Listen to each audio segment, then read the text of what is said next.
뭐 계속 나온 질문들이 있어서 가급적 정책 얘기는 좀 안 하려고는 했지만 민감한 질문을 해야 될 것 같습니다.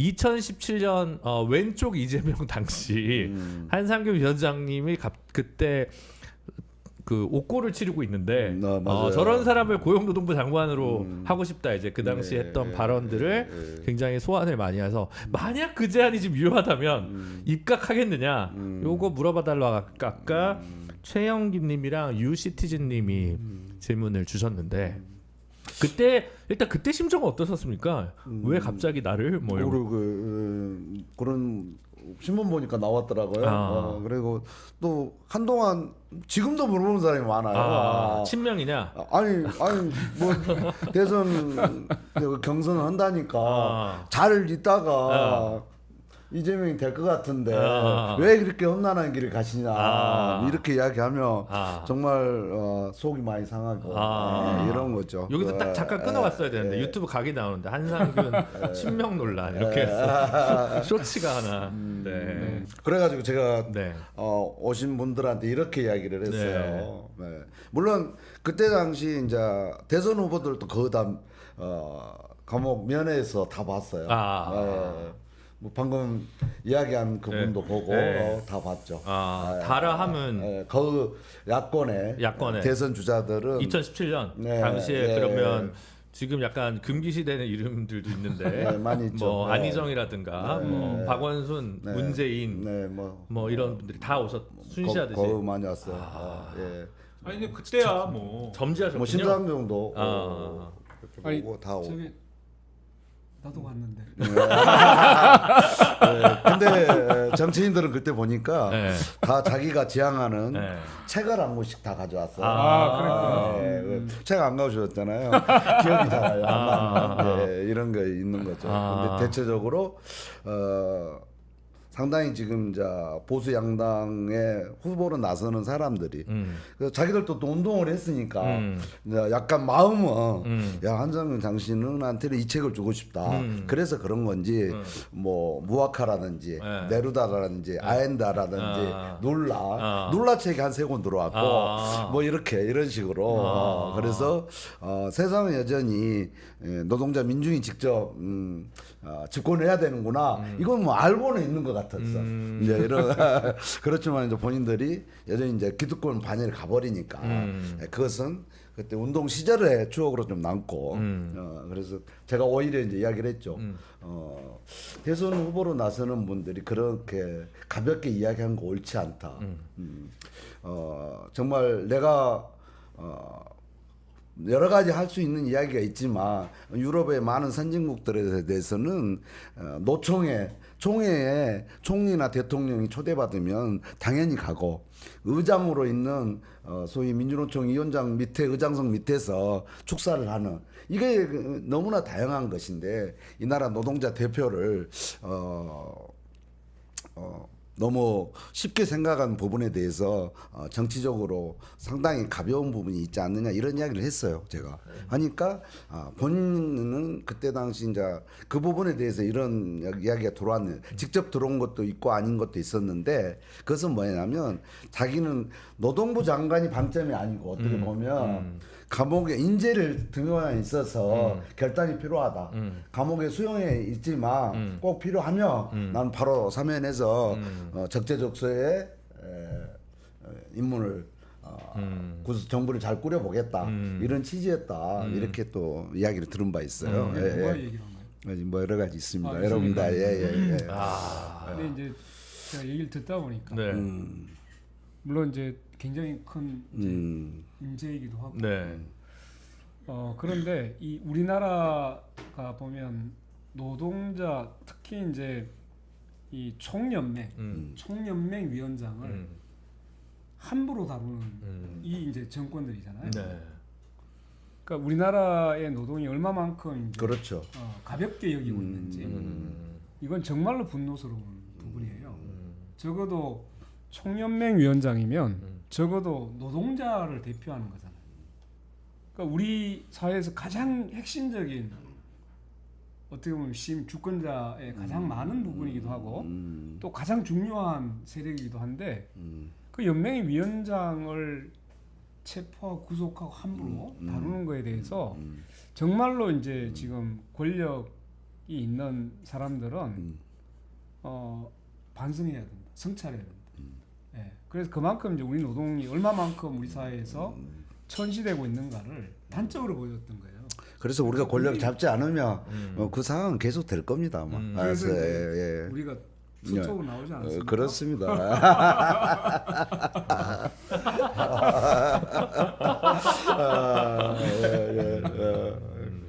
뭐 러브샷이라도 해야 될 것 같은데 이제 그런 술이 떨어졌나? 그게 아니네 지금. 네.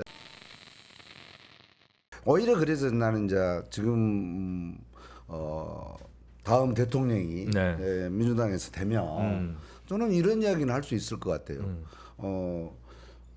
대통령과 민주노총 위원장이 또 뭐 한국노총 위원장까지 같이 삼자 테이블을 나입으로 하고 이 한국 사회 노동의 문제, 불평등의 문제를 끝장 토론할 수 있는 그런 대통령의 용기가 필요하다.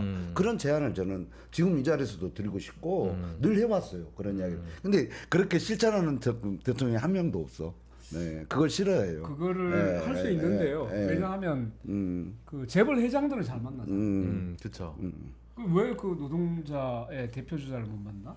정말로 이게 우리 사회가 얼마나 기울어졌는가를 보여주는. 저는 박근혜 대통령한테도 싸우기 전에 나하고 맞짱 토론하자. 그렇게 해서 당신이 하고자 하는 노동 개혁이 진짜 개혁인지 개혁인지 제대로 한번 검증해 보자. 나는 어떤 조건에서도 내 이야기를 할 수 있다. 제안을 했지만 결국은 계약으로 막 치고 들어와서 싸울 수밖에 없었던. 특히 최근에 어쨌든 민주당이 이제 중도 보수 선언하면서 그렇죠. 이제 우리 독자적 진보 정치 세력이 출마하지 않으면 대선 토론에서 노동 얘기가 한자도 안 나올 수 있는 그럼요. 그런 우려가 있기 때문에 두 분의 어떤 결단 그렇죠. 중요하고 소중하지 않나. 이번에 나오게 된 이유도 사실 이제 너무 이제 운동장이 기울어져 있고 계속 이제 성장 뭐 이런 이제 주로 뭐 AI 이런 쪽만 자꾸 얘기하니까 실제 우리 사회가 겪고 있는 불평등이나 이런 문제, 소외 문제, 차별 문제, 특히 이제 노동의 또 문제, 뭐 소수자의 문제 이런 것들이 다 가려질 우려가 있었잖아요. 그러니까 우리가 이 문제를 정말 얼마만큼 절실하게, 적절하게 잘 지적하고 대응하에 따라서 아마 우리 정치 구도를 이제 수구대 보수라고 하잖아요. 이거를 이제 보수 대 진보의 구도로 바꿔내야 되는 지금 상황이 와 있고 누가 해주겠습니까?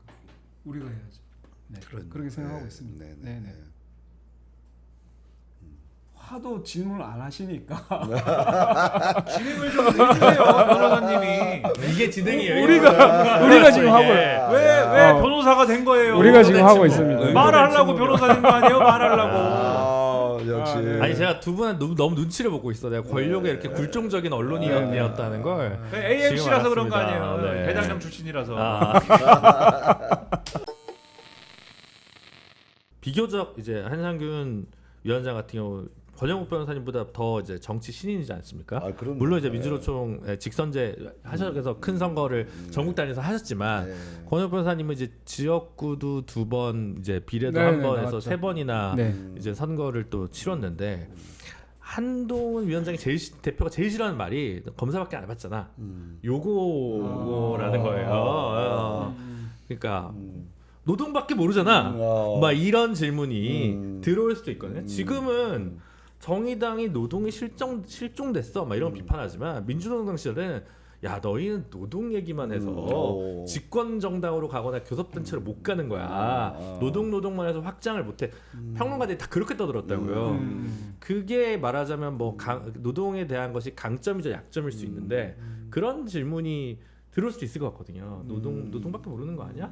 많이 들어올 것 같아요. 긴장 바싹 해야 될 것 같아요. 오늘 답변 안 하시겠다. 아니 뭐 할 수 있어요.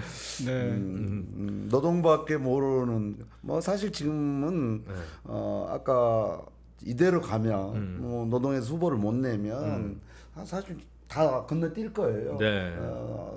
뭐 지난 대선에는 영부인은 흠집보다가 끝나봤잖아요. 이런 것처럼 지금 우리 한국 사회가 지금 경제가 무너진 문제, 평화가 깨지는 문제, 절망의 노동의 문제 이런 문제가 본질을 비껴갈 가능성이 높다. 네.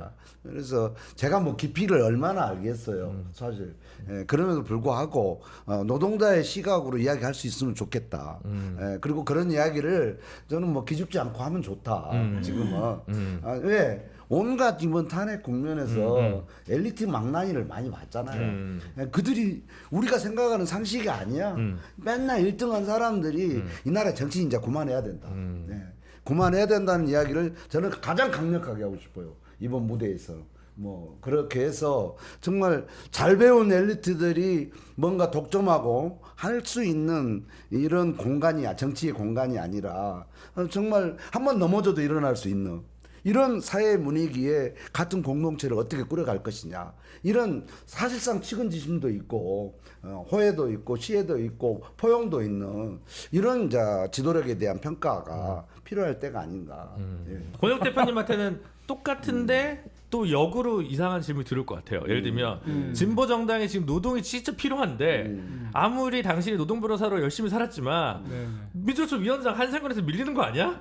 양보해라고 하는 질문이 또 나올 수도 있다고 생각하거든요. 네, 제가 노동부 장관을 양보하면 하겠습니다. 지금은 그 대통령 선거이기 때문에 서로 이제 선의 경쟁을 하고 있는 거고. 그러니까 이제 지금 여러 가지 얘기가 나오는데 보면 그 노동 문제는 당연히 우리 사회의 기본이죠, 그죠? 전제이기도 하고.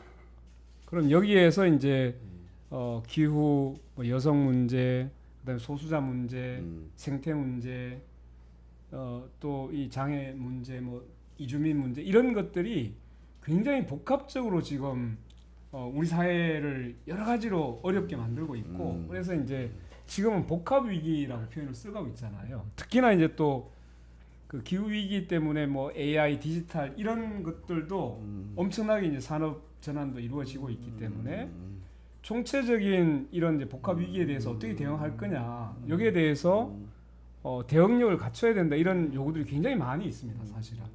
그래서 저도 그러면 이 복합 위기들이 노동에 있어서 어떤 영향을 미치고 있고, 또는 다른 여성 문제에서 어떻게 미치고 있고, 또 우리가 이제 정의로운 전환을 어떻게 해야 되고, 또 그럼 지구가 생존 가능하려면 생태 문제를 어떻게 해야 될 거냐에 대해서 노동을 사실 중심에 두면서도 이런 이제 포괄적으로 우리가 대응 능력을 갖춰야 된다고 생각을 하고 있고, 아마 한 후보님도 지금 이제 그런 역량들을 배가하기 위해서 굉장히 노력을 하고 계신 걸로 제가 알고 있습니다. 그러면 노력을 해야죠.